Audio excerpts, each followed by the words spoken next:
hereby declare the following. Women give life. Violence against Indigenous women must cease. Women are the mothers of our nations, and their authority must be recognized within and outside Indigenous nations. Living treaties make healthy nations. Historical treaties must be recognized and interpreted from our perspective. Nationhood is ours to keep and exercise. International treaties must secure our future and that of future generations. Education is right. It must be made available to everyone. It must include all our own languages and the resources to support this goal. It must include traditional teaching practices, cultural practices, and history from our perspective. Tradition must lead.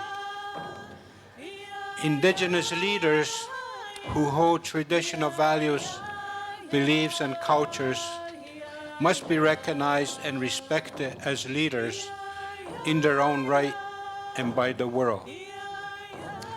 Roots run deeply. Indigenous forms of determining who our people are must be acknowledged. Assimilation policies and practices being forced on our people must stop. New forms of colonizations must stop, and decolonization must begin in earnest. Laws exact justice. Traditional laws and forms of justice exist and must be respected. International tribunals must deal with the persecution and murder of our people. First, environment last. Environmental assessments must include the traditional ecological knowledge of Indigenous peoples. Mother Earth and everything she holds, including water, plants, and animals, must be acknowledged and protected. A consciousness of waste management is necessary. Genetic engineering is not acceptable. Sacred sites and artifacts and lands must be honored, protected, and restored. Benefits derived from natural resources must be shared equally with Indigenous peoples. As Indigenous youth leaders, we will set the agenda. We will move it forward. We will do it now, and we will monitor and measure its progress. Our collective minds and hearts hereby declare the following a living document. Past, present, and future exploitation of our culture, customs, tradition, and environment are no longer acceptable. Indigenous languages are our inalienable rite of passage. They are our first language. They are integral to instilling our identity and must be accredited, implemented, and accepted without interference.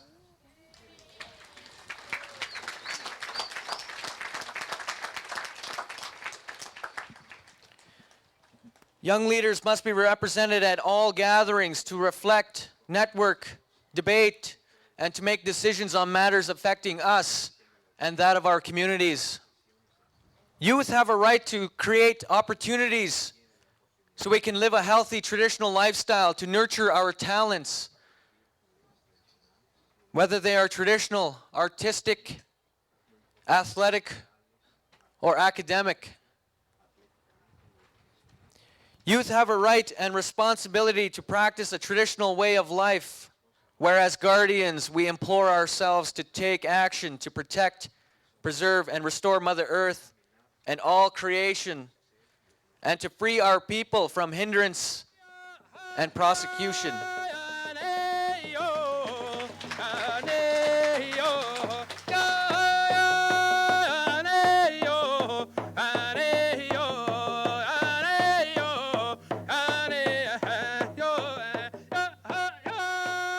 And I think it's clear it's not going to end here, that this is a new beginning.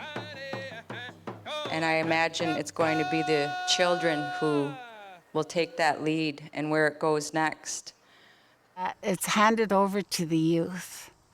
And this again was another one of those magical, mysterious happenings that our youth would actually step forward and say, we will carry this for you now. And that was so much of a compliment and such a confirmation for us.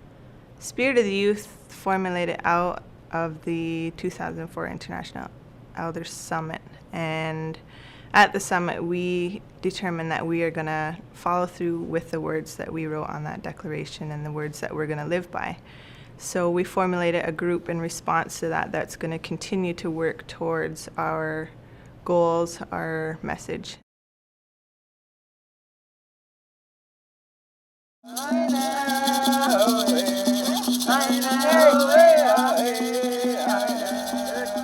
They say that, no, we depend on the young people to, once again, stand up. It's in the prophecies of our old ones, they say. They say that we heard so much about these prophecies that someday the young people would stand up and make that sacred journey. I see a different life, and I see myself like I don't wanna go back to drinking and drugs and that. When you sit in your council for the welfare of the people, think not of yourself, nor of your family, nor even your generation, but make your decisions on behalf of the seventh generation coming. You then will have peace. El futuro no es lo que va a venir. The future is not what is coming. Sino lo que debemos aprender del pasado. Is what we have learned from the past. Sí, si nosotros no retomamos ese camino, if we don't retake that path, es imposible. It will be impossible pensar en un futuro. To think about a future. We got to remember one thing about our youth. They're the most precious and the biggest and strongest natural resource that we have. And so this is a forward movement, and we have to bless the path, we have to honor the path, and in order to be human, you have to have a future.